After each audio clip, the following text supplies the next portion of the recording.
Hello friends, welcome है आप सभी का आपके इस कृष्णा एजुकेशन यूट्यूब चैनल पर, जो केवल और केवल बोर्ड एग्जामिनेशन की तैयारी करवाने के लिए बनी है। इसलिए इस चैनल को आपने अभी तक सब्सक्राइब नहीं किया तो इस चैनल को सब्सक्राइब कर दें और साइड के बेल नोटिफिकेशन को भी ज़रूर प्रेस कर दें, ताकि हमारी वीडियोस का लेटेस्ट नोटिफिकेशन आप तक सबसे पहले पहुँच सके।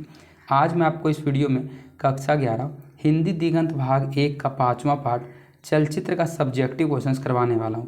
अर्थात आज मैं आपको जो चलचित्र का पाठ्य पुस्तक में सब्जेक्टिव क्वेश्चन दिया हुआ रहता है, सेम उन्हीं प्रश्नों का आंसर मैं आपको समझाने वाला हूं। और अगर आपको चलचित्र पाठ का एक्सप्लेनेशन, ऑब्जेक्टिव क्वेश्चंस या फिर हिंदी दिगंत भाग 1 के किसी भी अन्य चैप्टर के एक्सप्लेनेशन, ऑब्जेक्टिव और सब्जेक्टिव क्वेश्चंस की वीडियो को देखना है, तो आप डिस्क्रिप्शन में दिए गए लिंक हिंदी दिगंत क्लास 11 फुल सिलेबस की प्लेलिस्ट को जरूर चेकआउट कीजिएगा और आप किसी भी पार्ट के किसी भी तरह की वीडियोज़ को देख सकते हैं। यहाँ पर सभी विषयों का पीडीएफ बिल्कुल फ्री दिया जाता है, तो इस फ्री पीडीएफ को प्राप्त करने के लिए आप हमारे टेलीग्राम चैनल को ज्वाइन कर लीजिए। जो भी क्लास आपको इस चैनल पे करवाया जाता है, उस क्लास के जस्ट 5 मिनट बाद ही उसका पीडीएफ अपलोड कर दिया जाता है आंसर सहित। इसलिए आप टेलीग्राम चैनल का ज्वाइन कर लीजिएगा। टेलीग्राम चैनल का लिंक डिस्क्रिप्शन में भी दिया हुआ है और आप टेलीग्राम एप्लीकेशन में कृष्णा एजुकेशन 12 सर्च करके भी ज्वाइन हो सकते हैं। तो चलिए बिना किसी देरी के इस क्लास को स्टार्ट करते हैं। आपके जो पाठ्य पुस्तक में क्वेश्चन दिया हुआ रहता है, सेम उन्हीं प्रश्नों का उत्तर इस क्लास में करवाया जाता है और बिल्कुल स्टिक आंसर करवाया जाता है। तो आपके पाठ्य पुस्तक में 2 तरह के प्रश्न उत्तर रहते हैं, एक होते हैं पाठ के साथ और एक होता है पाठ के आसपास। तो पाठ के साथ वाले क्वेश्चन इंपॉर्टेंट होते हैं, इन्हीं क्वेश्चंस को आपको एग्जाम में पूछा जाएगा, तो इन्हीं क्वेश्चंस मैं आपको करवाता हूँ। पाठ के साथ वाले चलचित्र पाठ में आपके कुल 12 प्रश्न उत्तर हैं, तो इन 12 प्रश्नों का उत्तर मैं आपको बिल्कुल अच्छे से समझाऊंगा। इसलिए इस क्लास को लास्ट तक देखिएगा, ध्यान केंद्रित करके समझते हुए चलिएगा। सभी प्रश्नों का उत्तर आपको इन क्लास में याद हो जाएगा। तो बिना किसी डिस्ट्रैक्शन के, माइंड को कंसंट्रेट करके इस क्लास को लास्ट तक देखिएगा, अगर आपने इस क्लास को प्ले कर लिया है तो हमारा पहला क्वेश्चन है, क्या लेखक ने चलचित्र को शिल्प माना है?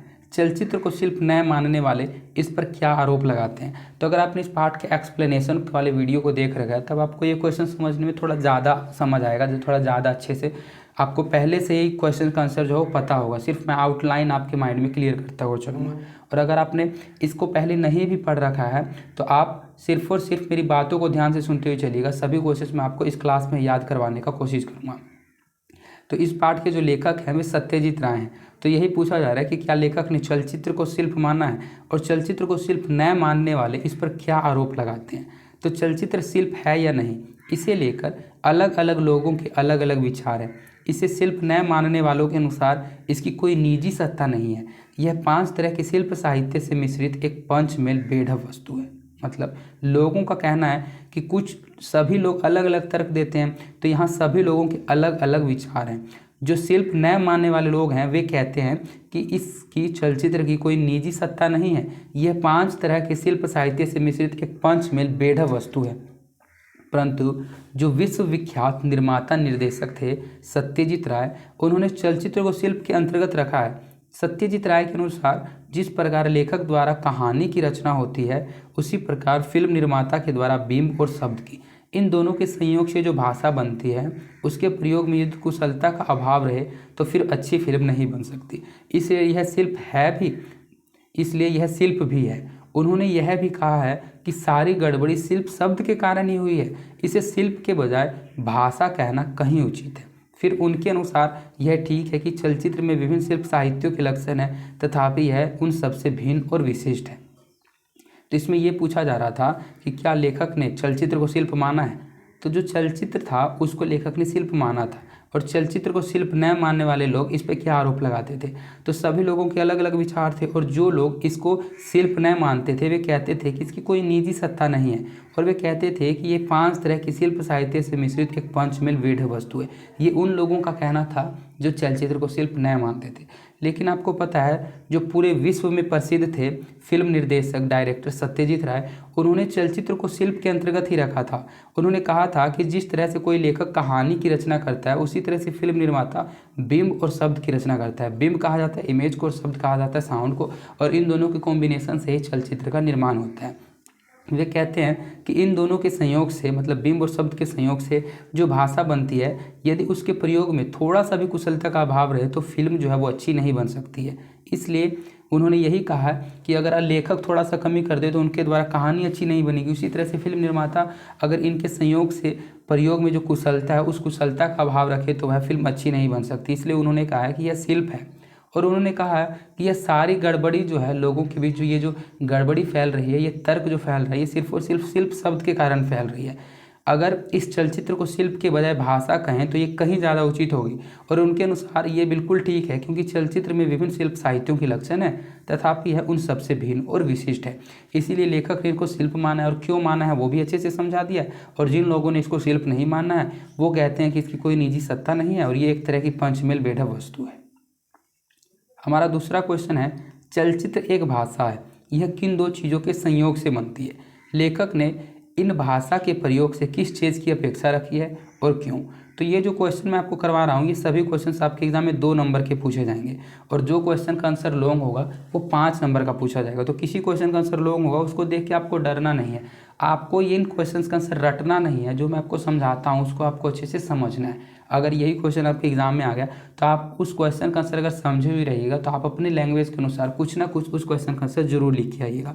जैसे कि पहला क्वेश्चन मैंने आपको करवाया कि लेखक ने इसे चलचित्र को शिल्प माना है या नहीं माना, ये आपसे पूछा जा रहा है। तो उन्होंने माना है और क्यों माना है वो भी समझा दिया है। और जिन्होंने नहीं माना है वो इस पर क्या आरोप लगाते हैं, तो वे कहते हैं कि इसकी कोई निजी सत्ता नहीं है और यह शिल्प साहित्य से मिश्रित एक पंचमेल बेढब वस्तु है। तो इसी तरह से आपको सभी क्वेश्चंस के मेन बातों को याद रखना है और उससे आप अपने लैंग्वेज के अनुसार भी क्वेश्चन का आंसर बना सकते हैं। तो हमारा दूसरा क्वेश्चन यही है कि चलचित्र एक भाषा है, जैसे कि लेखक ने कहा है कि चलचित्र एक भाषा है और यह किन दो चीज़ों के संयोग से बनती है? लेखक ने इस भाषा के प्रयोग में किस चीज़ की अपेक्षा रखी है और क्यों रखी है? तो लेखक जो थे इस पाठ के वे सत्यजीत राय थे।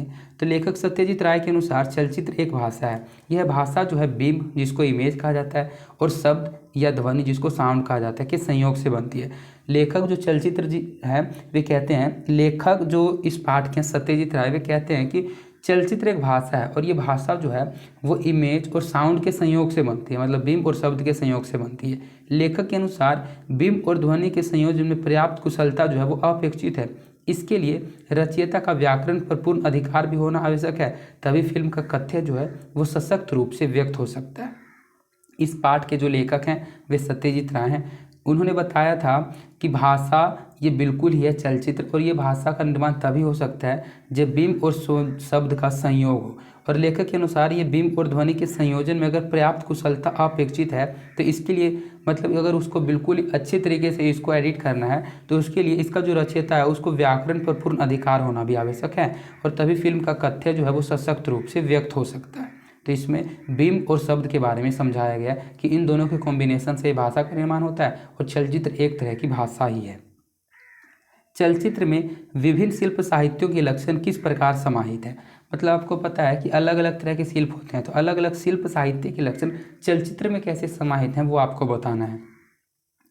चलचित्र एक ऐसा शिल्प है जिसके अंतर्गत विभिन्न शिल्प साहित्यों के लक्षण समाहित रहते हैं। इसमें नाटक का द्वंद्व, यह नाटक का इंद्र है, इसमें नाटक का इंद्र, उपन्यास का कथांक एवं परिवेश वर्णन, यहाँ द्वंद्व होना चाहिए था, ये थोड़ा सा टाइपिंग मिस्टेक है, इंद्र नहीं होना चाहिए था, जैसा कि मैंने आपको पाठ में द्वंद्व पढ़ाया था। तो वे कहते हैं कि चलचित्र एक ऐसा शिल्प है जिसके अंतर्गत विभिन्न शिल्प साहित्यों के लक्षण समाहित रहते हैं। इसमें नाटक का द्वंद्व, उपन्यास का कथांक एवं परिवेश वर्णन, कविता की भावनीयता, संगीत की गति एवं छंद, पेंटिंग सुलभ प्रकाश छाया की व्यंजन, इन सारी वस्तुओं को चलचित्र में स्थान मिल चुका है। इन क्वेश्चंस का आंसर बिल्कुल ही मैं शॉर्ट लेकर आया हूँ और बिल्कुल स्टिक आंसर है। अगर आप इतना लिख देते हैं तो आपको फुल मार्क्स मिलेंगे एग्जाम में। तो चलचित्र में विभिन्न शिल्प साहित्यों के लक्षण किस प्रकार समाहित हैं? तो लेखक ने बताया है कि चलचित्र एक ऐसा शिल्प है जिसके अंतर्गत विभिन्न शिल्प साहित्यों के लक्षण समाहित रहते हैं। इसमें नाटक का द्वंद्व रहता है, उपन्यास का कथांक रहता है। तो इसका मतलब क्या है मैं अब आपको समझाता हूँ कि जैसे फिल्म का मूवी, चलचित्र को मूवी कहा जाता है, तो फिल्मों का मूवी का एक स्टोरी होता है, उसी तरह इसमें नाटक का द्वंद्व होता है। उपन्यास का जैसे कथांक होता है, मतलब किसी भी उपन्यास का कोई एक कथा होता है, कोई एक स्टोरी होता है, तो उसी तरह से मूवी का भी एक स्टोरी होता है। परिवेश वर्णन, इसमें लोकेशन का वर्णन किया जाता है, अलग अलग लोकेशन पर अलग अलग चीज़ों की शूट की जाती है। कविता की भावनीयता, जिस तरह से कविता को पढ़ने से लोगों के अंदर अलग अलग भावों का संचार होता है, उसी तरह से जब आप किसी फिल्म को देखते हैं तो उस फिल्म को देखने से भी आपके अंदर इमोशंस जगते हैं और आपके अंदर अलग अलग भावों का संचार होने लगता है। संगीत की गति एवं छंद भी होती है, जिस तरह से संगीत सुनने से जैसे कि आपने लता मंगेशकर के बारे में पढ़ा, तो उनके जो गाने थे फिल्म में तो यूज किए जाते थे। संगीत की गति एवं छंद भी होती थी, पेंटिंग, सुलभ प्रकाश, छाया के व्यंजन, इन सारी वस्तुओं को चलचित्र में बिल्कुल ही अच्छी तरह से स्थान मिल चुका है। और किस तरह से मिला है वो मैंने आपको एग्जाम्पल के जरिए भी बिल्कुल अच्छे से समझा दिया है कि इन सभी चीज़ों के मिलने से ही चलचित्र का निर्माण हुआ है। इसलिए चलचित्र जो है वो एक बेढप वस्तु नहीं है, एक तरह की भाषा वाली वस्तु है। हमारा फोर्थ क्वेश्चन है, चलचित्र निर्माण कार्य को मोटे तौर पर किन पर्यायों में विभक्त किया जाता है और प्रत्येक का संक्षिप्त परिचय दें, मतलब कि शॉर्टकट में सभी का परिचय दे दें।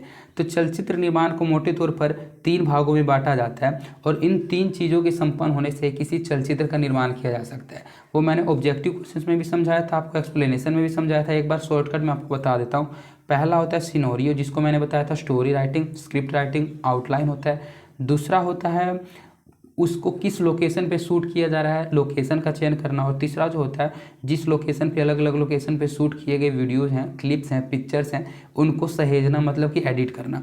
सबसे पहले आउटलाइन तैयार करना, दूसरा उसको अच्छे तरीके से शूट करना अलग अलग लोकेशन पर, तीसरा उसको अच्छे तरीके से एडिट करना। इन तीनों चीज़ों के संयोजन से चलचित्र निर्माण होता है। तो ये इसमें पूछा जा रहा था कि चलचित्र निर्माण कार्य को मोटे तौर पर किन किन पर्यायों में विभक्त किया जाता है और प्रत्येक आपको शॉर्टकट में परिचय देना है। तो आप क्वेश्चन के आंसर के जरिए समझिए, आपको और अच्छे से समझ में आएगा।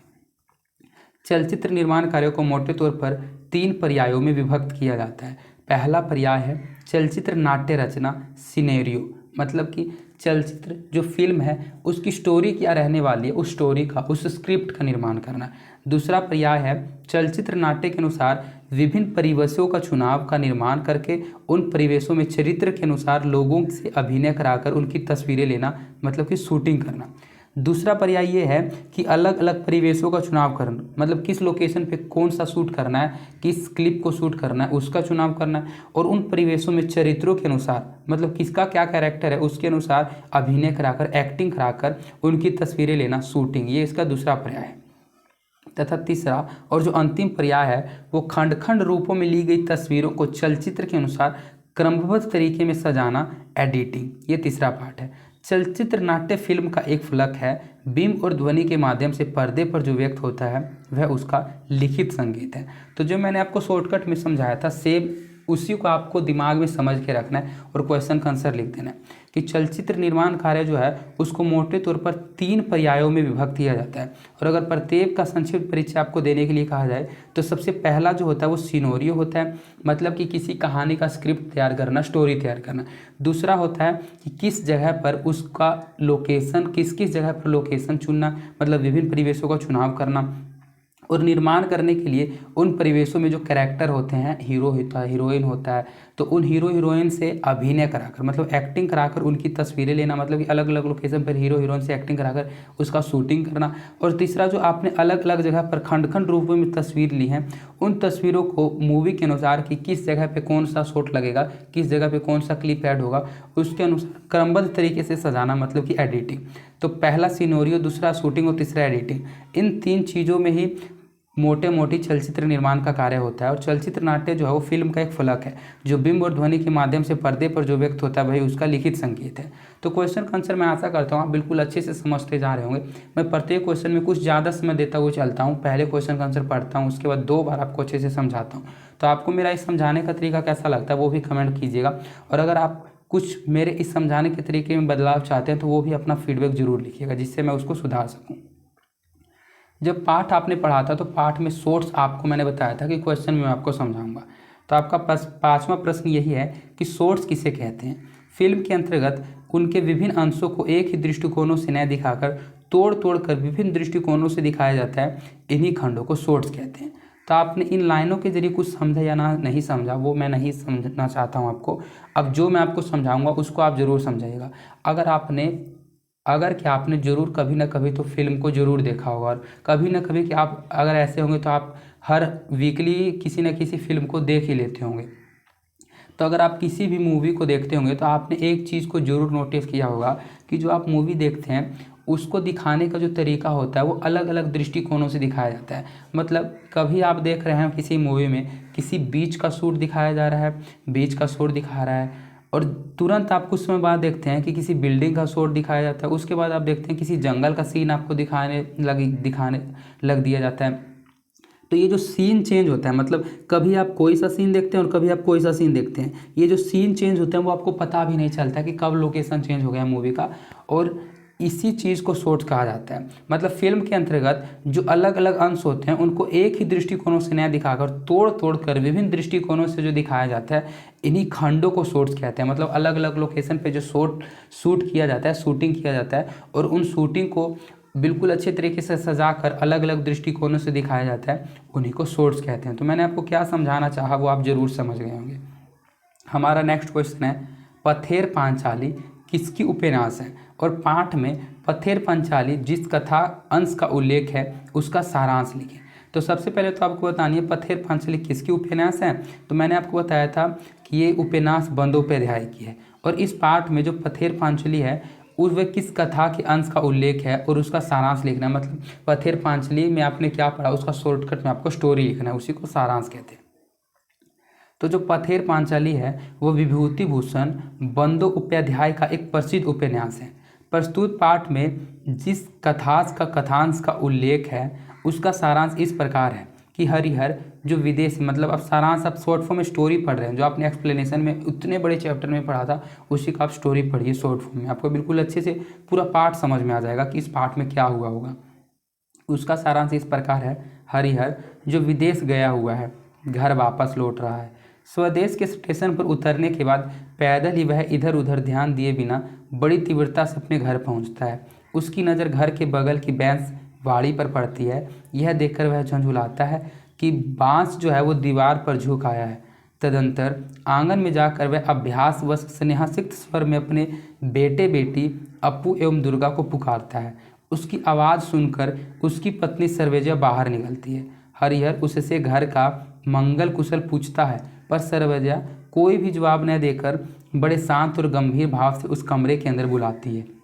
हरिहर के मन में बेटे बेटी को लेकर तरह तरह के भाव उठते हैं। इसी बीच यह उन दोनों के लिए अपने साथ लाए सामानों की चर्चा करते हुए तनिक निराश होकर हरिहर अप्पू और दुर्गा के बारे में पुनः पूछता है, मतलब दोबारा पूछता है।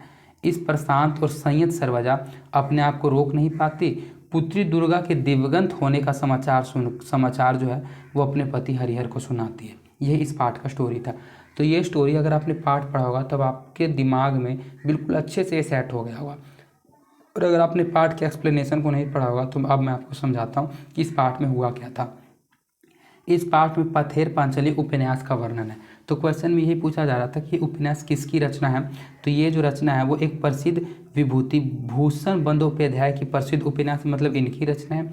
और इस पाठ में जो पथेर पांचाली कथाकांड से, मतलब इस पाठ में इस पूरे स्टोरी को, इस पूरे मूवी का वर्णन किया गया है, इस पूरे चलचित्र का। तो उसका सारांश क्या था? तो उसका सारांश यही था कि उसमें कुल 4 पात्र होते हैं। एक होता है हरिहर, दूसरा होता है उसकी पत्नी सर्वेजा, और उसका एक बेटा और एक बेटी होती है। बेटे का नाम होता है अप्पू और बेटी का नाम होता है दुर्गा। तो वो जो होता है हरिहर वो विदेश में कमाने के लिए जाता है, और पैसे जब कमा कर दोबारा घर लौट रहा होता है तो स्टेशन पर उतरने के बाद, मतलब अपने देश के स्टेशन पर उतरने के बाद वह बिना इधर उधर ध्यान दिए बड़ी तीव्रता से अपने घर पहुंचता है। और जब वह देखता है कि उसके घर का जो बांस है वो दीवार पर झुक आया है तो उसको देखकर वह थोड़ा झुंझलाता है, और वह आंगन में आकर स्नेहपूर्वक अपने बेटे और बेटी अप्पू और दुर्गा को पुकारता है। और उसकी आवाज़ सुनकर उसकी जो पत्नी सर्वेजा वह बाहर निकलती है। वह हरिहर जो अपनी पत्नी से पूछता है कि घर पे सब कुशल मंगल तो है ना, पर सर्वेजा उसका कोई जवाब नहीं देकर बड़े शांत और गंभीर भाव से उसे कमरे के अंदर बुलाती है कि चलिए कमरे के अंदर के चलिए। तो हरिहर जो है उसके अपने बेटे और बेटी के लिए तरह तरह के भाव उठते हैं, इसलिए वह उन दोनों के लिए जो सामान लाया है उन सामानों की चर्चा करते हुए बिना निराश हुए फिर अप्पू और दुर्गा के बारे में पूछता है कि अप्पू और दुर्गा कहाँ है। इस पर जो शांत और सर्वजा अपने आप को रोक नहीं पाती, क्योंकि उसकी जो बेटी दुर्गा है उसका 1 साल पहले ही निधन हो गया था, मतलब मृत्यु हो गई थी। उसको बहुत तेज बुखार लग गया था और उस बुखार में उसकी मृत्यु हो गई थी।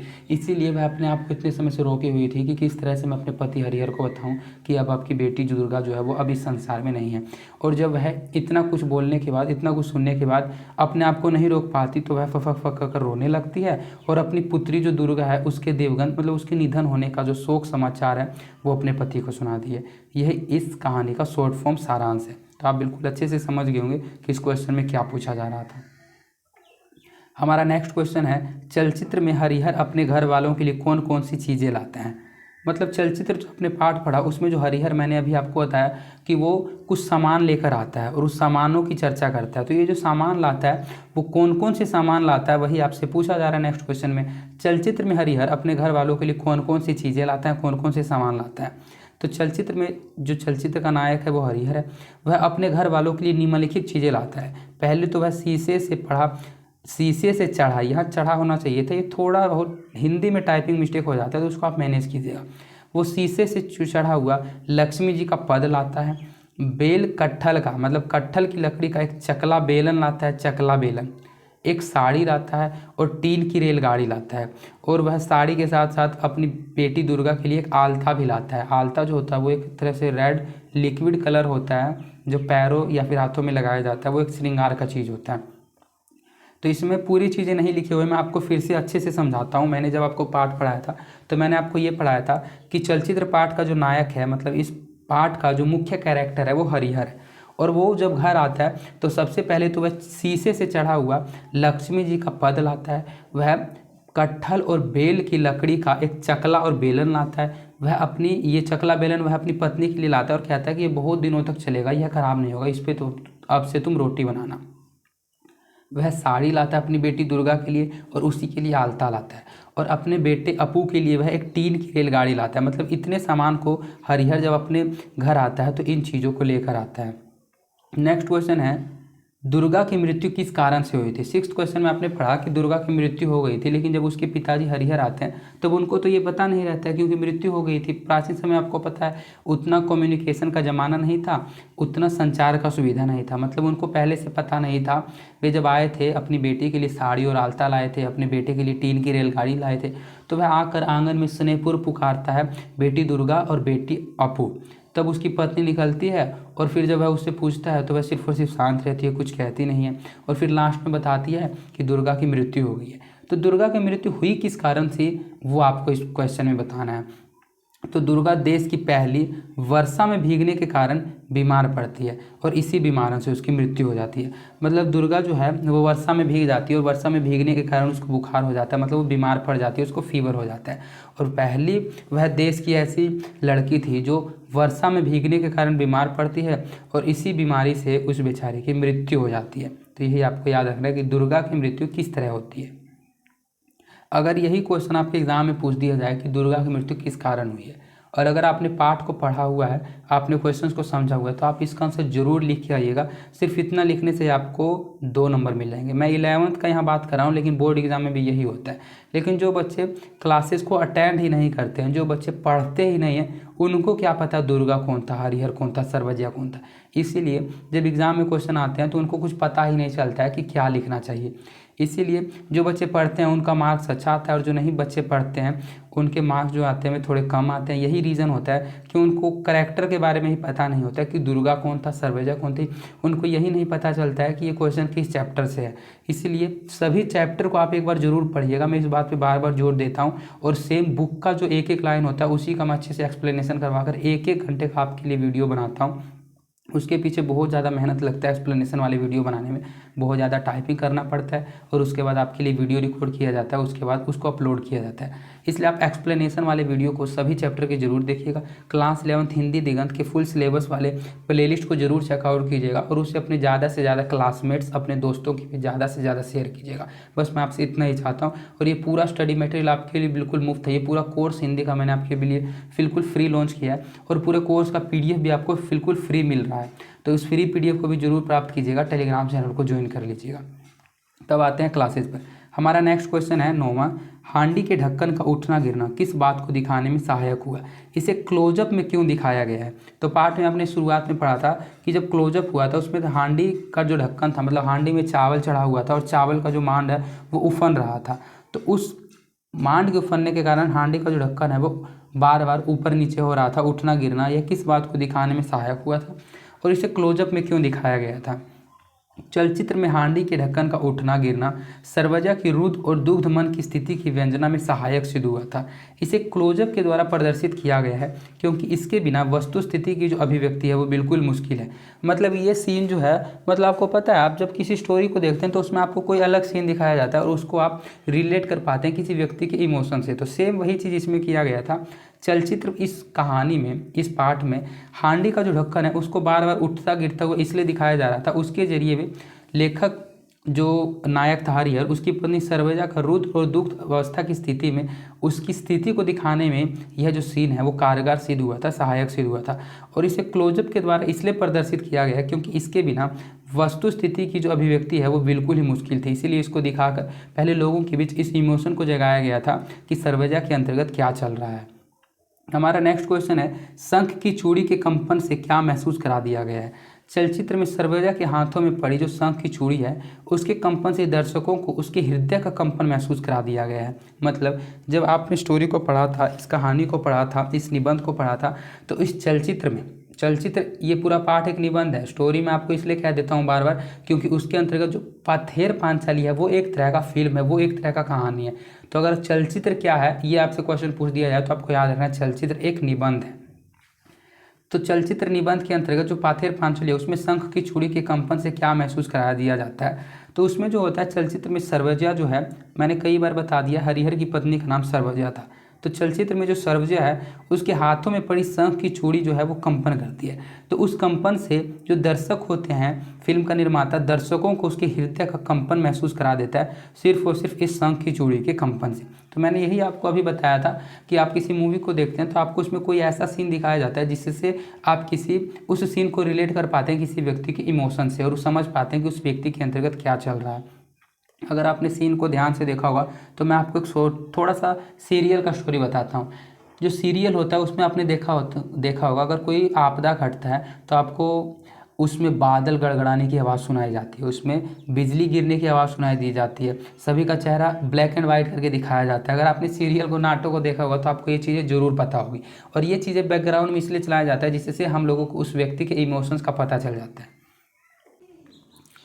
सर्वजा का पानी ढालना, पीढ़ा ले आना, अंगोछा ले आना, खड़ाऊँ ले आना, ये सभी कार्य व्यापार दर्शकों पर कैसा प्रभाव छोड़ते हैं और क्यों छोड़ते हैं ये आपको इसमें समझना है। तो हरिहर के प्रश्नों के उत्तर में कुछ न कहकर सर्वजा का पानी डालना, पीढ़ा ले आना, अंगोछा ले आना, खड़ाऊँ ले आना, ये सभी कार्य व्यापार जो है दर्शकों को अधीर बना देते हैं कि पता नहीं कब और कैसे हरिहर को यह हृदय विदारक समाचार मालूम होगा। ऐसी अधीरता और बेचैनी इसलिए होती है कि जो दर्शक है वो दुर्गा की मृत्यु की मर्मनाक घटना के बारे में जानते हैं, जबकि जो हरिहर है वो अनजान है और वह लगातार उसी के बारे में पूछ रहा है। अब मैं आपको समझाता हूँ पाठ में ऐसा क्यों किया गया है। सर्वजा जो हरिहर की पत्नी है और हरिहर जो बार बार पूछता है कि बेटी दुर्गा और अपू बेटा कहाँ है। तो सर्वजा जो है वह बात न बताकर पीढ़ा लाती है, अंगोछा लाती है, खड़ाऊँ लाती है। तो ये चीज़ें वो इसलिए करती है क्योंकि जो पाठ को देख रहा है, मतलब जो दर्शक है इस मूवी को जो देख रहा है उसको तो पता है कि दुर्गा नहीं है और वह इसके लिए अधीर हो जाता है कि पता नहीं हरिहर को यह समाचार कब पता चलेगा कि उसकी जो बेटी है वो दुर्गा नहीं है और उसका रिएक्शन क्या होगा। अगर आपने किसी मूवी को देखा होगा तो आपके अंतर्गत भी ये फीलिंग जरूर आई होगी। आपको पता होगा कि मूवी में आगे क्या होने वाला है लेकिन उसमें जो कैरेक्टर है, जो हीरो या हीरोइन है उसको नहीं पता है। तो आपको ये अधीरता रहती है कि कब उसको पता चलेगी और उसका रिएक्शन क्या होगा। तो इस अधीरता को बढ़ाने के लिए आपने देखा होगा आपको सेम उसी समय ऐड आ जाता है और दिखाया जाता है आगे देखिए, और वो जो सीन है वो आपको 20 मिनट के बाद ऐड के बाद दिखाया जाता है या फिर वो आपको सीन नेक्स्ट डे दिखाया जाता है।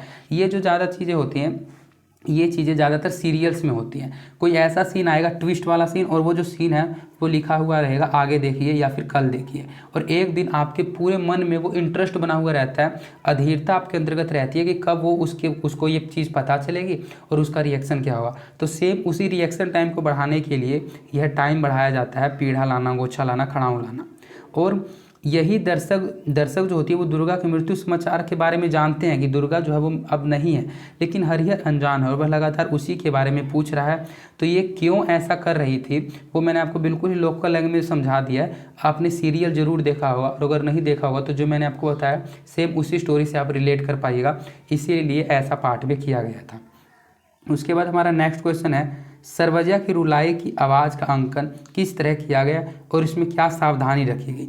पथेर पांचाली फिल्म के कुशल निर्देशक सत्यजीत राय ने सर्वजा की पलाई की आवाज़ का अंकन तार शहनाई के तार सप्त में पद दीप राग से एक करुण स्वर की अभिनय योजना द्वारा किया गया है। इससे रुलाई की ये भत्सता का परिहार हो गया है तथा करुण रस घनीभूत हो उठा है। इस शॉट में सावधानीपूर्वक संगीत के अतिरिक्त किसी भी प्रकार की आवाज़ का प्रयोग नहीं किया गया।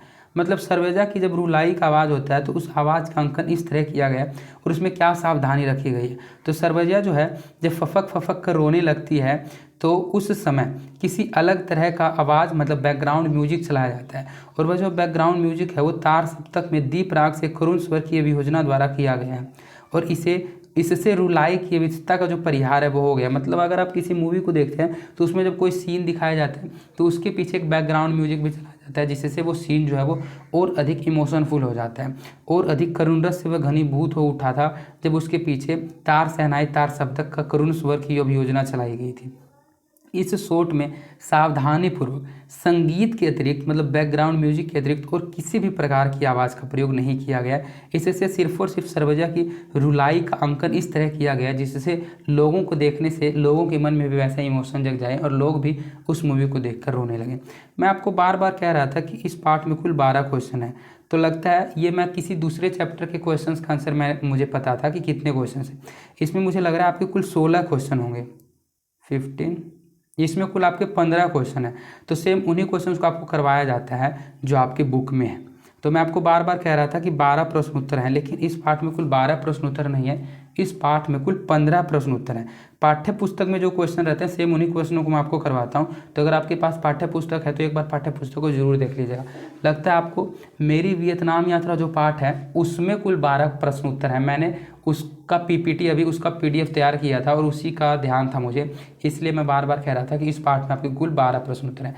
तो आपको मैं कितना भी कहूँ, आपके पाठ्य पुस्तक में जितने प्रश्न उत्तर दिए हुए रहते हैं सेम उन्हीं प्रश्नों को मैं आपको करवाता हूं।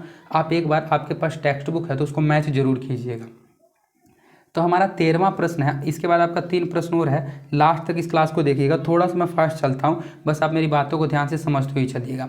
सत्यजीत राय ने चलचित्र को भाषा कहा है, क्या आप ऐसा मानते हैं?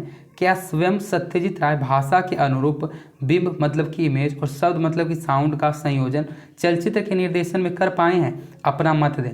मतलब जो इस पाठ के लेखक हैं वे चलचित्र के लेखक सत्यजीत राय हैं, तो क्या वे इस चीज़ का यूज कर पाए हैं, क्योंकि उन्होंने इसे भाषा कहा है।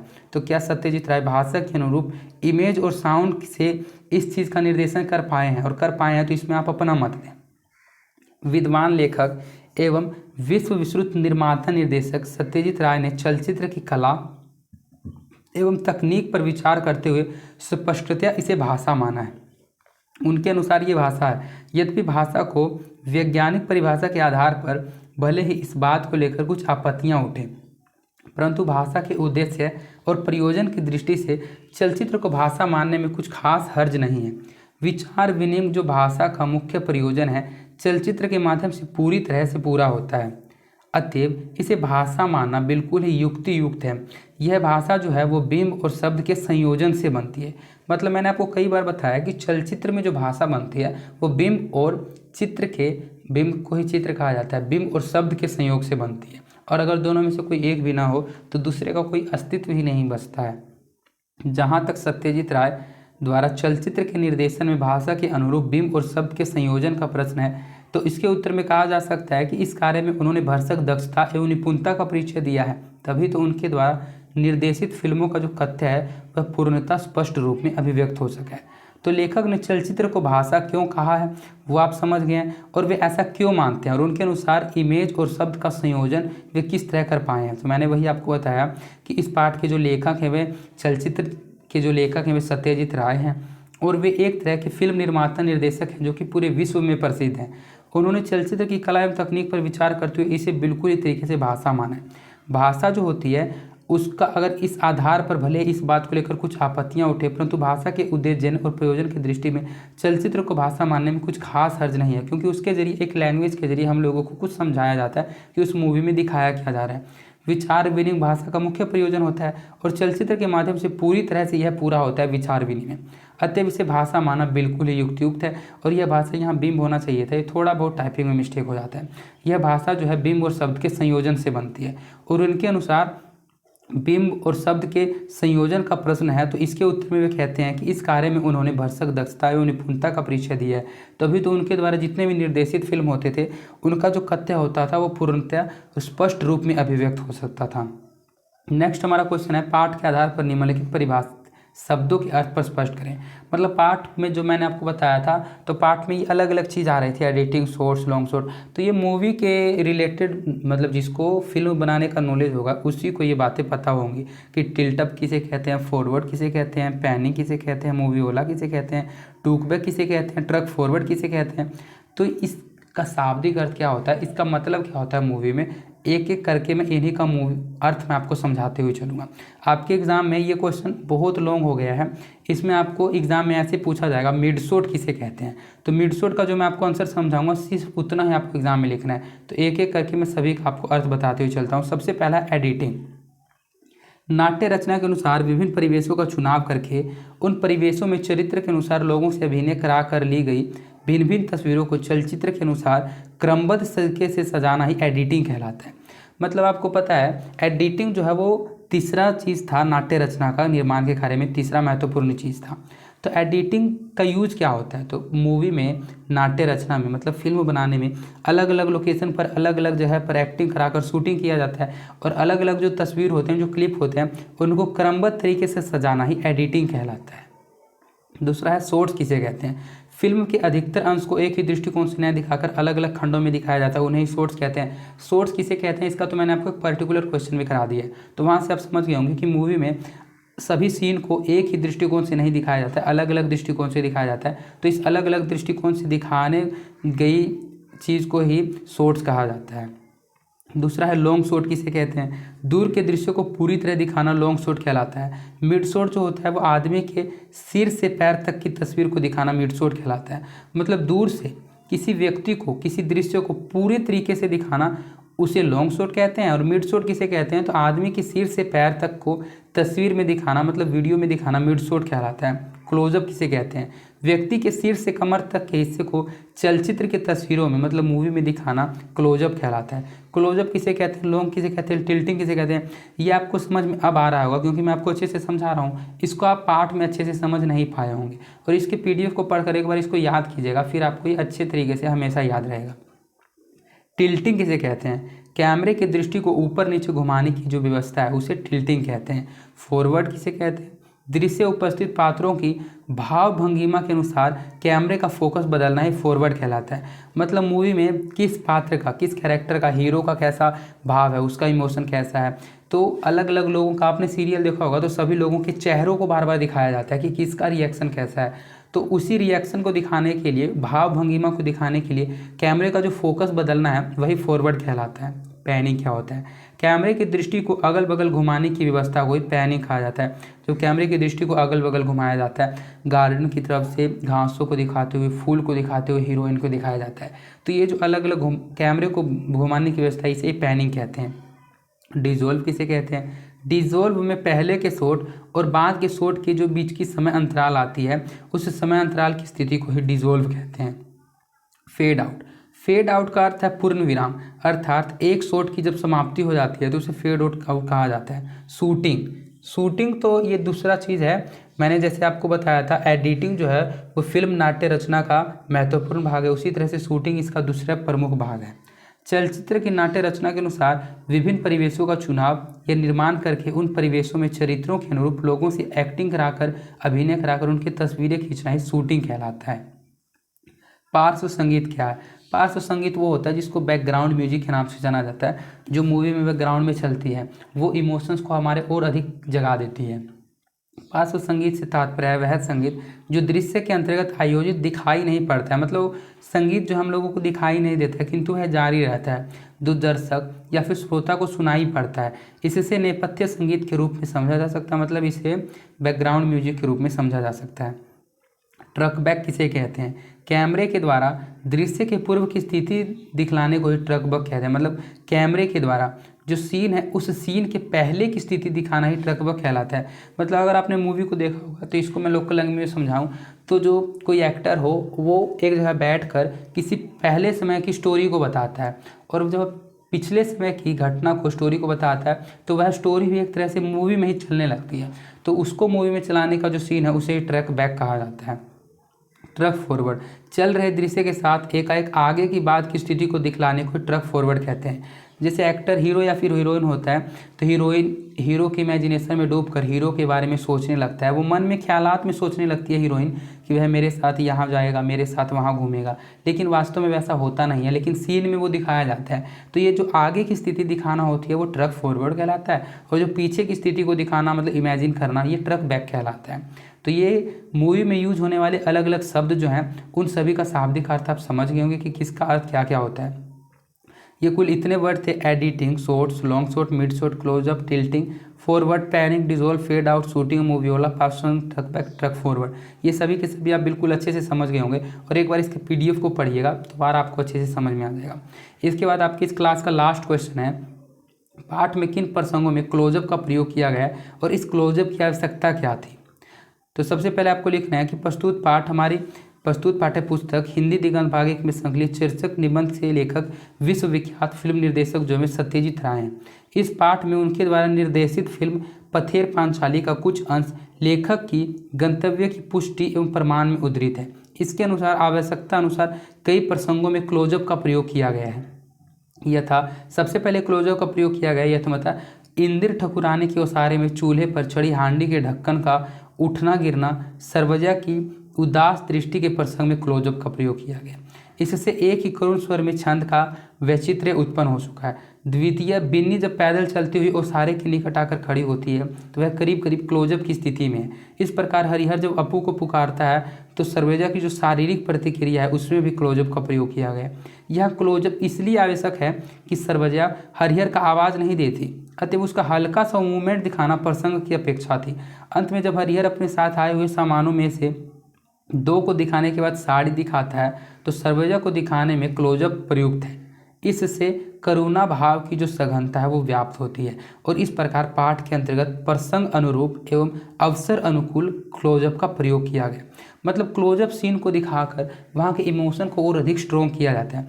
और कहाँ कहाँ क्लोजअप दिखाया गया वो आप समझ गए, और क्लोजअप दिखाना क्यों आवश्यक है वो आपसे इसमें पूछा जा रहा था। तो सबसे पहले क्लोजअप दिखाया गया था इंद्र ठकुरानी के ओसारे में जो चूल्हे पर चढ़ी हांडी थी उसका ढक्कन बार बार ऊपर नीचे हो रहा था। तो उसको दिखाने का तात्पर्य सिर्फ यही था कि उस क्लोजअप के जरिए वे सर्वजा की उदास दृष्टि को दिखाते हैं। उसके बाद बिन्नी जब पैदल चलकर सब्जी की टोकरी लिए हुए आती है और कहती है इस टोकरी को ले लीजिए, तो उसको क्लोजअप की स्थिति में दिखाया जाता है।